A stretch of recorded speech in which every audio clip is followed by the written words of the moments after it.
pretty awesome day actually. Me myself, I was a bit nervous when we were driving here because we didn't really know the song we were about to record.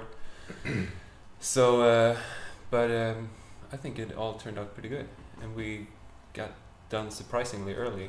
I thought we were going to be here the whole night, so I'm very pleased for my own part. Yeah, me too, because I want to go to bed. Why? Because I'm tired. Aren't you tired? Yes, you woke up at 5. I did, and took the train here. And I was also a little bit nervous because I hadn't rehearsed the song at all. But as Oscar said, it all turned out very good. Yeah, and I'm very happy because this song has been around quite some time. I wrote it, and no one ever wanted to play it. So I story of your life. Yeah, exactly. I never get songs on the albums. But now, finally, yeah. So I'm very happy. It turned out really good, I think. And it was also pretty interesting, all the limitations in the whole setup. That because normally I normally play guitars and some synthesizers on some songs, but in this setting I sort of had to play the synthesizer, so that also influenced the song that we ended up choosing. So otherwise we might not have. I don't know if we would have recorded this song otherwise. No. It wasn't because of the limitations. So that's. Yeah. What do you think of that? I think it's good. It shows that you have to be creative to sort of. I mean, yeah, just to make it work. Yeah. You get to challenge yourself. Yeah, exactly. That's a good thing. Yeah. Otherwise, we would probably just go with the first take that we thought sounded good, and maybe do some add-ons and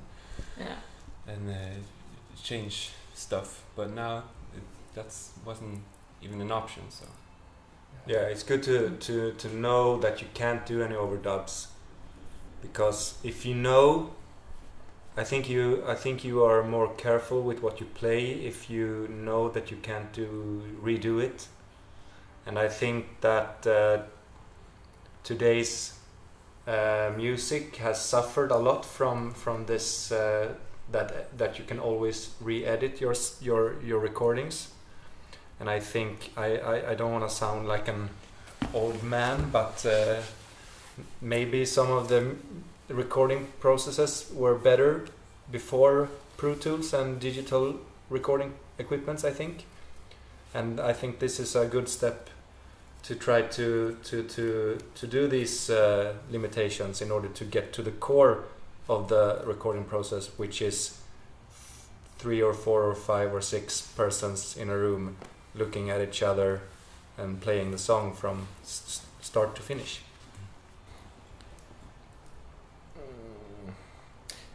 Kind of the same way, but over and over again, and we fix a lot of things afterwards. You can add guitars, but that's how we usually do it. But you always do that. I don't know. I get more nervous when we do it the other way. I wasn't nervous this time. It's like a rehearsal. Yeah, almost. Yeah. But when we recorded our last album, I was, for every take I was like, oh, and I got a ache in my arm because I was playing and I was just focusing so much. But so this really actually doesn't really suit the Lofidogma manifesto, but somehow I thought the other way around for this session. It's strange how the mind works.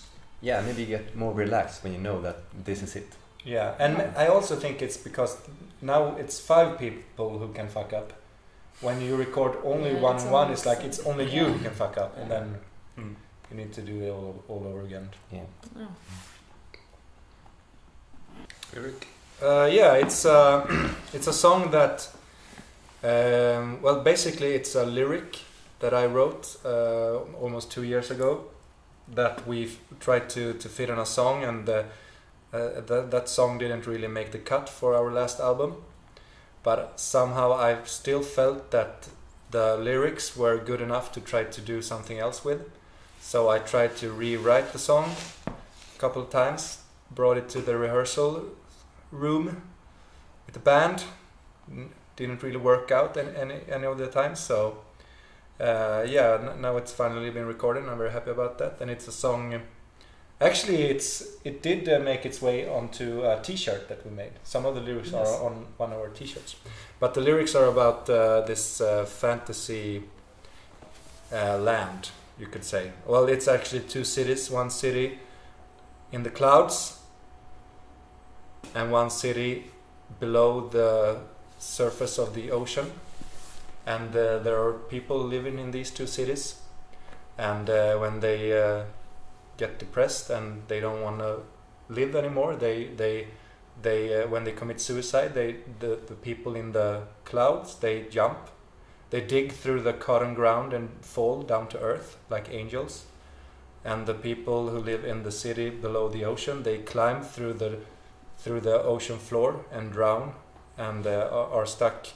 as floating carcasses in the benthic zone of the ocean and gets eaten by detritivores. So I guess it's not a very happy song. It's a very, very depressing song about. I think actually it's a morbid song. It's a morbid song. But we did one really good take, we thought, and we were ready to pack it up and leave. Then we got talked into doing a few more,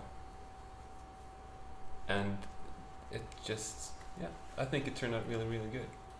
I think it's a very forgiving song in a way, since it's only 2 chords through the whole song, which means that you kind of have to play with the dynamics and such, which I don't think we normally do. I haven't been in the band that long, but on the previous records, for instance, it's very much full on all the time.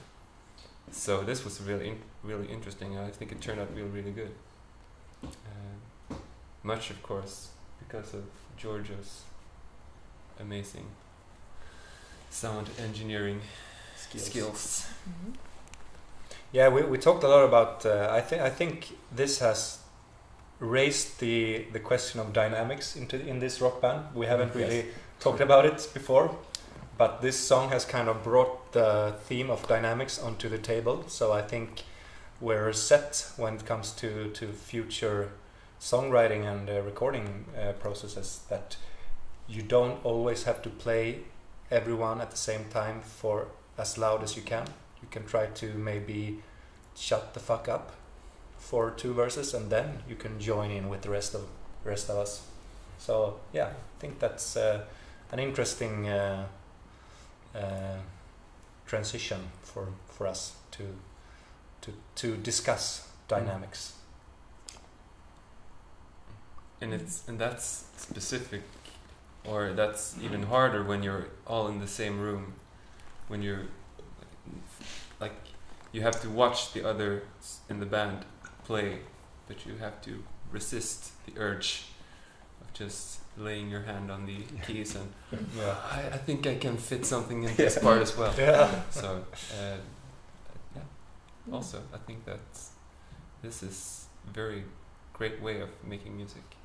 A lesson learned. Yeah. Yes, definitely lesson learned. And if this would have been another recording without the Lofidogma rules, we would probably have thought that everyone would play from the beginning, and then we will edit out the things that we might later find to be not good enough. I mean, so it's better to from the beginning not play at all, instead of playing and then maybe editing. So yeah. Oh, cool. Thank you very much. Thank you. Thank you very much.